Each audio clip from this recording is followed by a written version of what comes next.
Yami Abdumahiri any experience Abu Dhabi BBR did the nano pay. Family Ram Kakre Monza King Abi Juma. Now is that Onya Koban na ze. And there was an internal meeting. Oh, by many more transfer team. Also, one of the more transfer team world what scenario be ankoya. Now, two topics no more discuss when the Edikai. Manuel Noya, or more no progression in terms of the injury situation now. And as fast as Omoazumi, you know.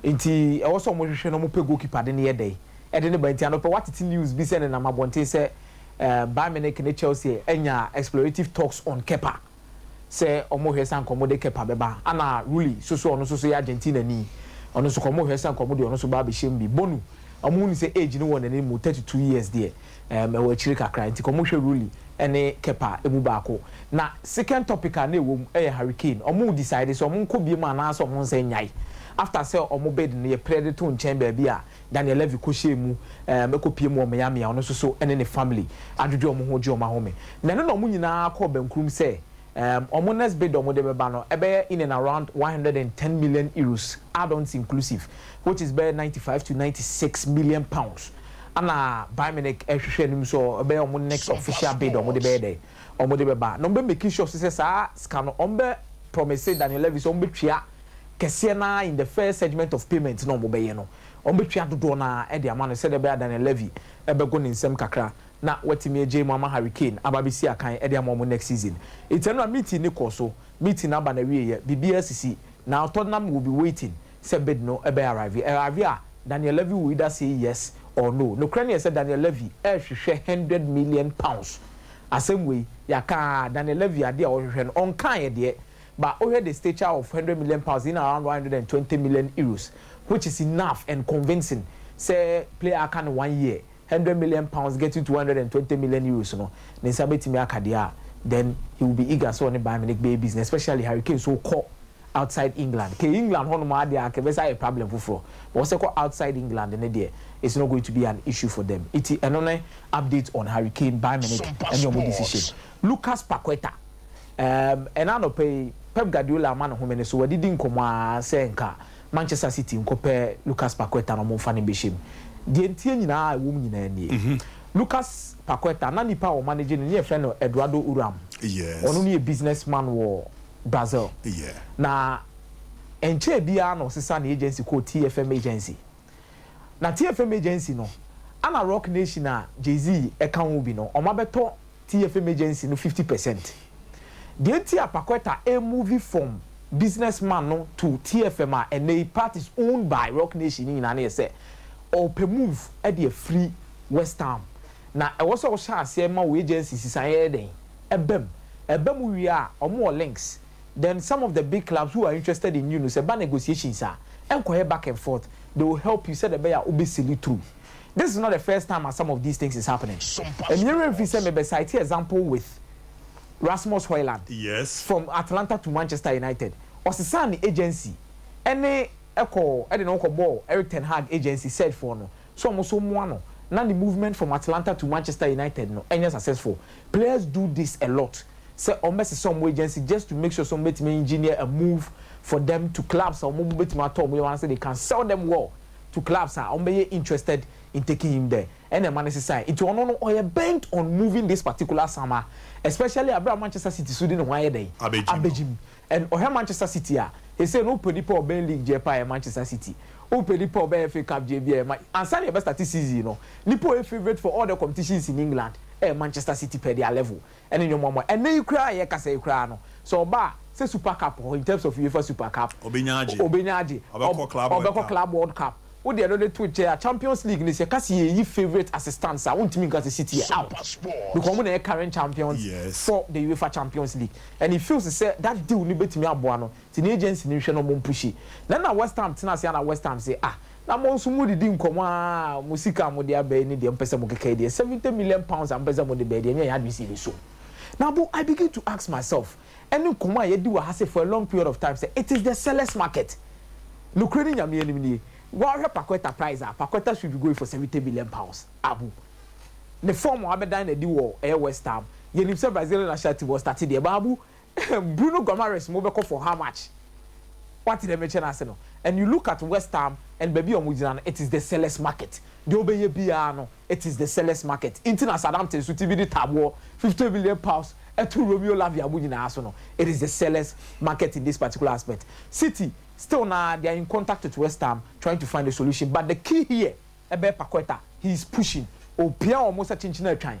Omonton no nye den. Onko. No kusia can from Manchester City na opportunity na ana be say obetimi akọ. So as it stands the City enye official bid o mo de akọ but abu enkomodi die verbal na beto mu say oh mo kra be ma mu say ana West Ham si debi mo prem fan to baby oni be je pass me who say Paqueta share and City here goal scorer omu here midfielder or goal scorer. That is why they are intent on bringing Miti. What's an agency na abu is definitely going towards one way. He wants to change clubs and play for bigger clubs.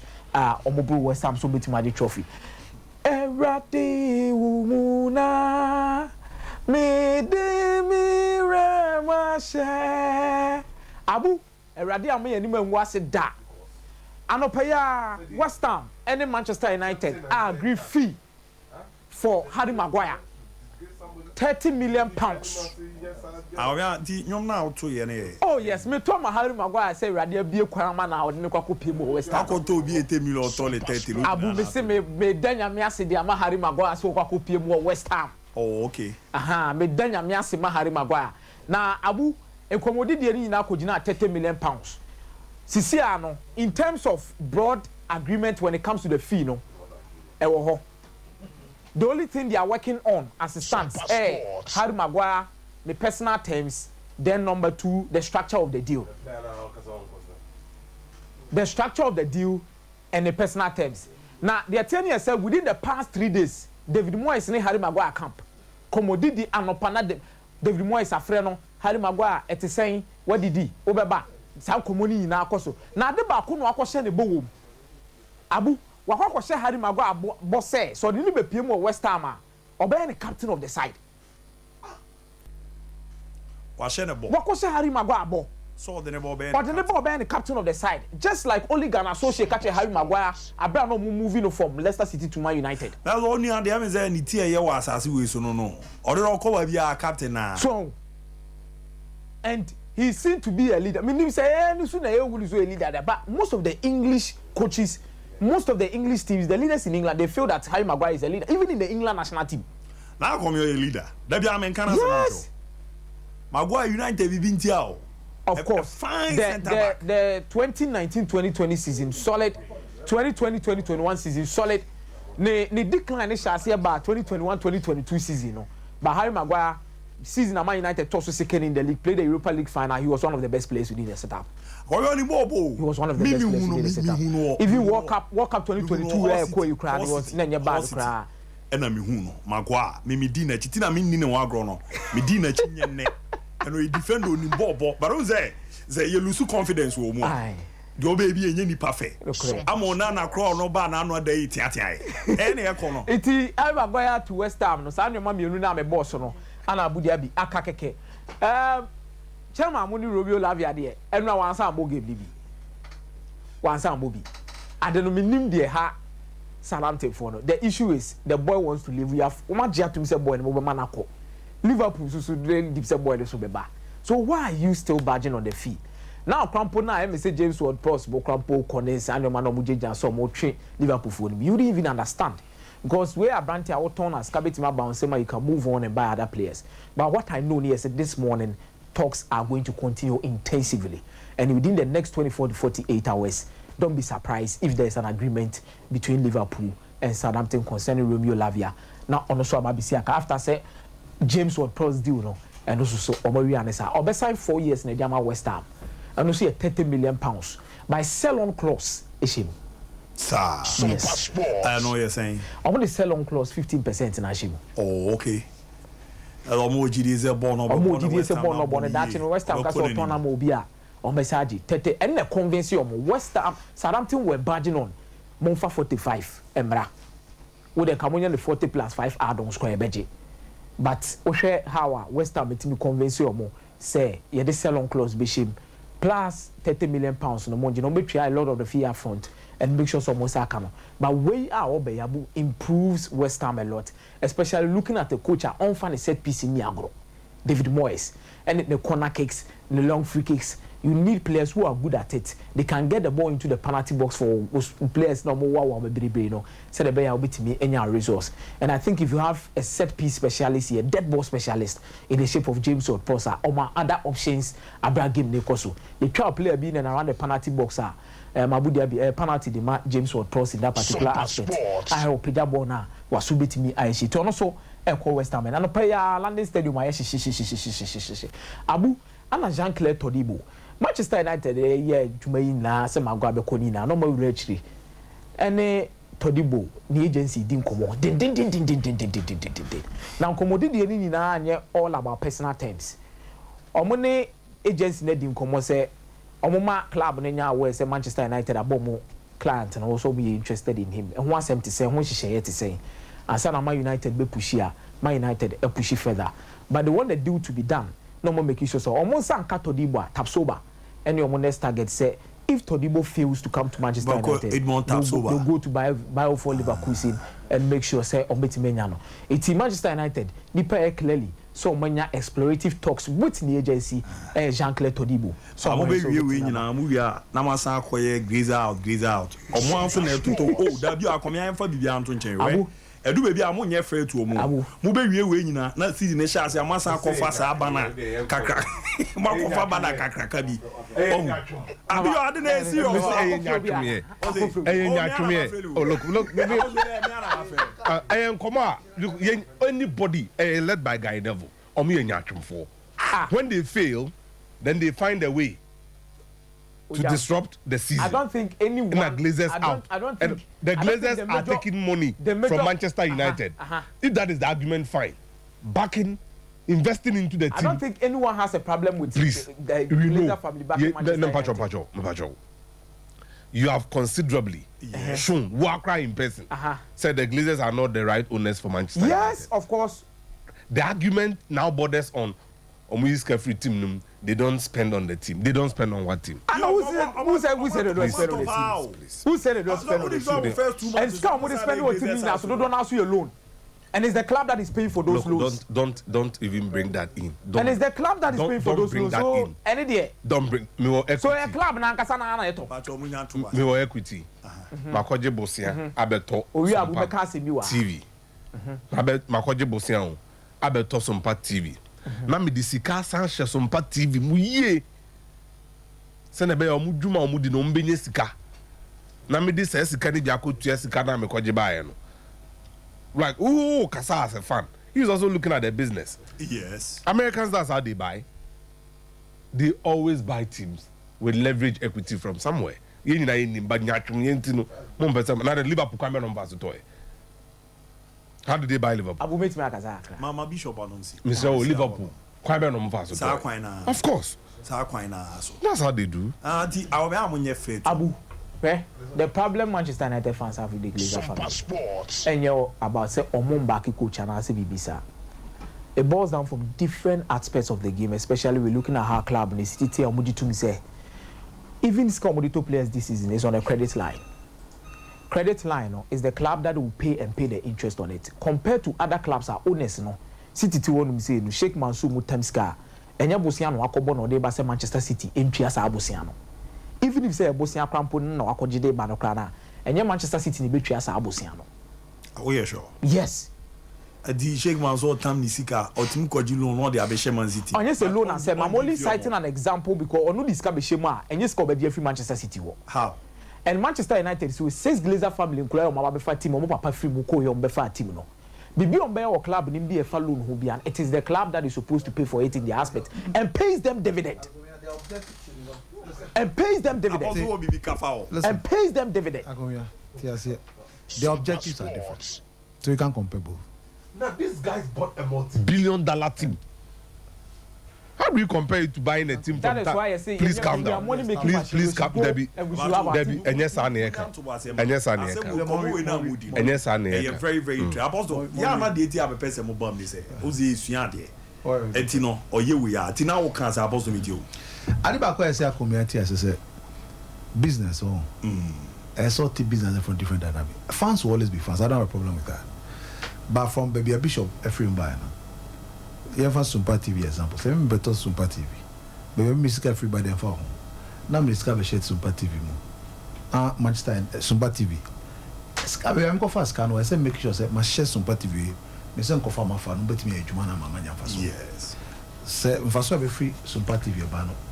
Me and I say me determine whether I'll use that or another source of revenue. SOMPA Sports. If they decide to use Manchester United, first of all, when they came, they bought Manchester United. I'm more investing into the club. And Manchester United, I'm going to say a philanthropic organization, foundation, a club, a business. Business number. So, I'm your business they do baby. A Saudi cash business, is can be free hold. So they say, Eddie can't, Eddie Toadie, Bonnie Bieni.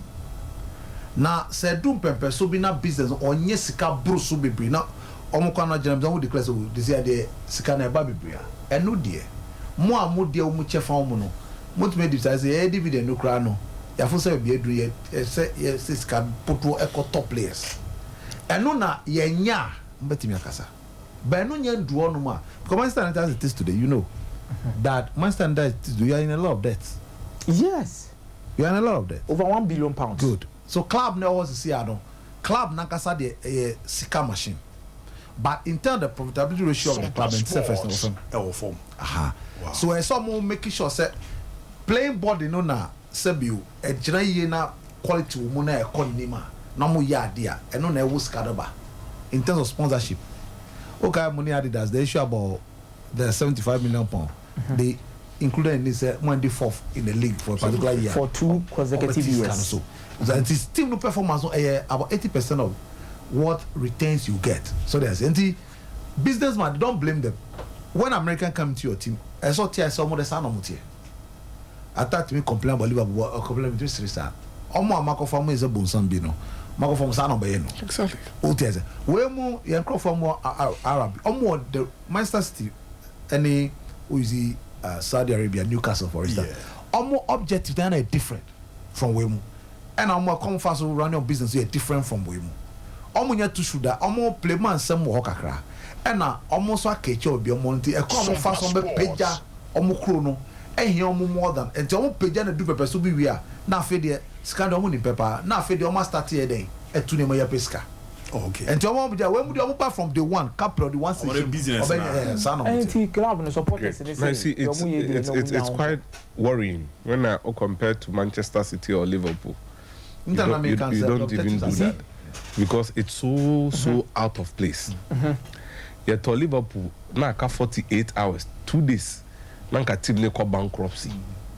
See, as I watch now, all the phone mommy send me into 10 cities. Send a meton. 10 cities. Unim the entertainment country. Some no here 10 cities too. And 10 million some Liverpool valuation was done by Royal Bank of Scotland based on the car na Hicks and Gillett edano. Now taxing Shinawatra no ne ho akoka dwam amanyosem into Manchester City now watono e also gem no ko. He was in trouble in Thailand. Then they swooped in. Into Sika omo Manchester City no. And yet the right money valuation then. But Manchester United was valued as the richest sports franchise in England, not just football. Sports. No, I'm conference Kabaje. And Tinubu want to be costro. And no case out to Liverpool now, never is saying. Because I want time Abramovich, Ebeje, Chelsea no. Na never want to be saying. You never offer. Exactly. And then ultimately because never offer me. Abu, with the club, understandable. Objectives may be different in this particular case. Now, Manchester United supporters want an owner with an objective, say, on only the urban club no, or the Scabba shape. And then more or less about business making entirely as the main purpose. If you look at the current trend of football, how it's FSG, most of the time they wish they had owners maybe on only this Scabba because they are young club home. So there's no harm with Manchester United supporters looking for an owner. No, business won't entirely be his priority. I'm not saying business is not part, but won't be entirely his priority in terms of gaining a lot. But more or less, Scalabede, Ebebamo, and the almost supporting club Nankasa did to me say club Nankasa no Kran, Uja no Kwasa no Kwensi Wanoma, Club Nankasa bit me generatiska. And the Asha Munio may be on bit me. and the top players dibia because a club that can estimate a revenue even at the end of the season projection and I'm not less than 550 million pounds. And Abu, you fully understand say Adidas Campus had 900 million a day. Abanan say 90 million pounds a year. So it is a money making machine which is there where they feel say omunya own a crampa business in entirely na year. Club nankasa kwan skebe bemli place or be obey the brain and salaries are huge and that's fantastic. So you see, it's not enough when you OT figure say Adidas 900 million. You look at first of all major things in business. One, salaries, which is part of overhead, and major overheads.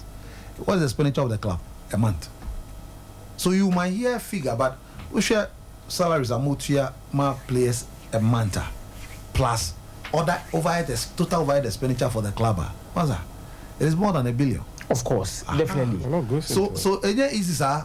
Of course. Glazers na koto mutim no mo ya omo yo mutim akoja ba bi se omo fatim no omo fa mo bi ate omo jo we need a different objective omo japade no mo ye ene obesu ni so wa ya fa ya homo mo na sisi abu so to se bi tewi e ba obesu wa we can fit that problem obesu wa I believe that United fans want someone with a different objective to make sure say club no betime move forward and dividends no kwa mutua no kra no ene o mabusu kra because once their father was there, they were not paying dividends to the father. Papa ni free muno. Enkulama akumaku 6. Obiaje dividend. Obiaje dividend. Obiaje sa. Also no eka.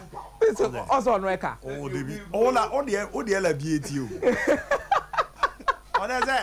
What is that about the Tom say I like you kaka. Abu the last story na me face. Yes, Gabriel Veiga. Gabriel Veiga. Napoli, Eliabre, na already release clause there for 40 million euros. Hey, but boy, we were brave how. I feel too well liquidity to you. When there, I was a to call it house. We go away. And I remember the pay. And about Barcelona, City, Man City, Chelsea. Aha. Let the PSG, Liverpool grab a firm. PSG. But the credit said Napoli the official bid call 30 million euros. The release clause here 40 million euros. Alobaka was a Scalisha. But there's going to be a compromise between 30 to 35. 5 in the add-ons. No more the account on my fan. Or more Tony Nina, the more Tony Nina say Piatore Zelinski. Zelinski call. Or I'm quite sure. Piatore Zelinski now. Initially, the problem was wages. No, now between 10 to 12 million euros, no more fan a year. But Matu, Abu, Saudi Arabia for they call 14 to 15 million euros a year. Into Piatore Zelinski, Okoya, Gabriel Veiga, this kind of so. No aba be see a kind of bomb. Damam. Be up. Mira. Over to us, but I mean you will Royal Radio Damam.